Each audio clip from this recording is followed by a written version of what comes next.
তত খুশি তত ছেলের সঙ্গে তিনি মেলামেশা করতে পারবেন। যখন তিনি কোনো ছেলের প্রতি একেবারেই স্যাটিসফাইড হবেন, তখনই তিনি তাকে বিয়ে করে ফেলবেন। এটি এখানকার কালচার, এটি এখানকার রীতি।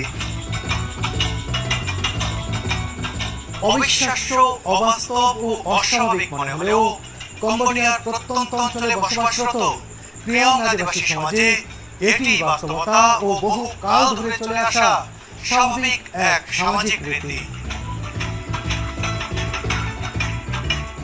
এই সমাজে কোনো মেয়ের বয়স 13 বছর হলেই মূল বাড়ির পাশে তার জন্য এমন ছোট্ট একটি ঘর তৈরি করে দেন তার বাবা মা। এই ঘরকে তারা ভালোবাসার কুটির বা লাভ হাট বলে থাকেন।